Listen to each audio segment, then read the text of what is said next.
नमस्कार, मैं माधव मुरारी बादल, प्रवक्ता सेठ वीरेंद्र कुमार महाविद्यालय जालौन ऑनलाइन क्लासेस की कड़ी में आज हमारा टॉपिक है शिक्षा की प्रकृति। आज हम अध्ययन करेंगे कि शिक्षा की प्रकृति क्या होती है। तो इसका जो पहला हमारा पॉइंट है वो है शिक्षा एक आजीवन चलने वाली प्रक्रिया है।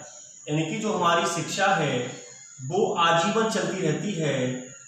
बच्चे के जन्म से लेकर मृत्यु पर्यंत तक शिक्षा चलती रहती है। एक फिलोसोफर हैं J.S. मैकेंजी, उन्होंने लिखा है कि शिक्षा जन्म से लेकर मृत्यु पर्यंत तक चलती रहती है और जीवन से प्राय प्रत्येक अनुभव से उसके भंडार में वृद्धि होती है।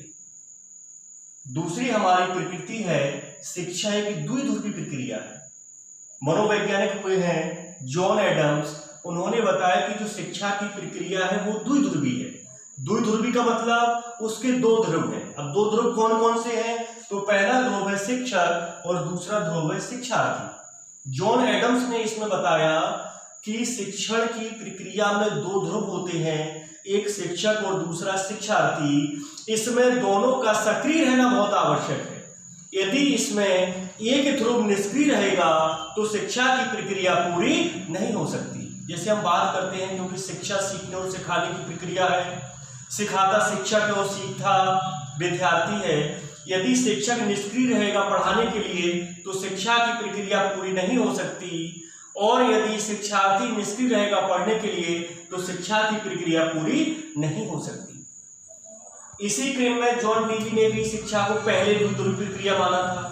उन्होंने द्विध्रुवी प्रक्रिया के दो ध्रुव, एक सामाजिक और दूसरा मनोवैज्ञानिक माना था।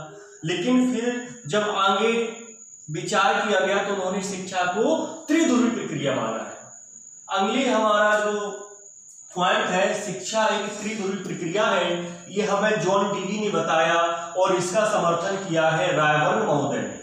इन्होंने बताया कि शिक्षण की प्रक्रिया द्विध्रुवी ना होकर त्रिध्रुवी होती है और उसके तीन अंग हैं, शिक्षक, शिक्षार्थी और पाठवस्तु।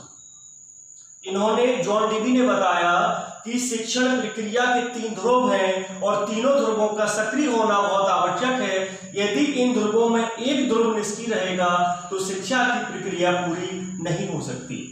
और शिक्षक शिक्षार्थी के बारे में तो आप लोग जानते हैं। हम चर्चा करते हैं कि पाठ वस्तु क्या होती है। पाठ वस्तु और पाठ्यक्रम में अंतर होता है। पाठ्यक्रम सीमित होता है, लेकिन पाठ वस्तु का जो क्राइटेरिया होता है वो व्यापक एवं विस्तृत होता है। पाठ वस्तु के अंतर्गत पाठ्यक्रम तो आता ही है, इसके साथ पाठ्य सहगामी क्रियाएं भी आती हैं, जैसे खेलकूद, भाषण प्रतियोगिता, मेहंदी प्रतियोगिता, रंगोली प्रतियोगिता, गायन प्रतियोगिता, शैक्षिक भ्रमण, ये सारी चीजें पाठ सहगामी क्रियाओं के साथ आ जाती हैं। इसलिए जो पाठ वस्तु है इसका विस्तृत रूप होता है और इन तीनों चीजों का सक्रिय रहना बहुत आवश्यक है, क्योंकि यदि हमारे पास पाठ वस्तु हमारी नहीं होगी तो हम निरुद्देश हो जाएंगे। हमारा कोई उद्देश्य नहीं रहेगा कि हमें जो पढ़ रहे हैं वो किसके लिए पढ़ रहे हैं। अब अगला इसी क्रम में हमारा अगला पॉइंट है शिक्षा एक विकासात्मक प्रक्रिया है। दार्शनिकों के अनुसार उन्होंने बताया कि जो हमारी शिक्षा है उसका निरंतर विकास होता रहता है। कभी हम ज्ञानात्मक विकास करते हैं, ज्ञान ग्रहण करते हैं, कभी भावात्मक विकास होता है, कभी क्रियात्मक विकास होता है, और जो हमारा जो विकास होता है वो जीवन भर चलता रहता है।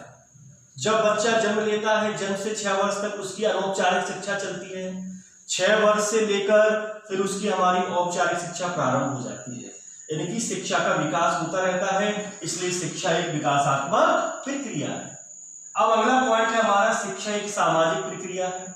बिल्कुल सही है, शिक्षा एक सामाजिक प्रक्रिया है, क्योंकि शिक्षा ही जो समाज की आवश्यकताएं हैं उनको पूरा करती है, और विद्यालय भी समाज का लघु रूप होता है क्योंकि वो समाज में होता है।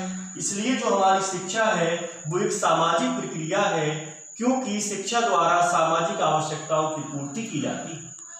अगला पॉइंट है शिक्षा एक उद्देश्यपूर्ण प्रक्रिया है।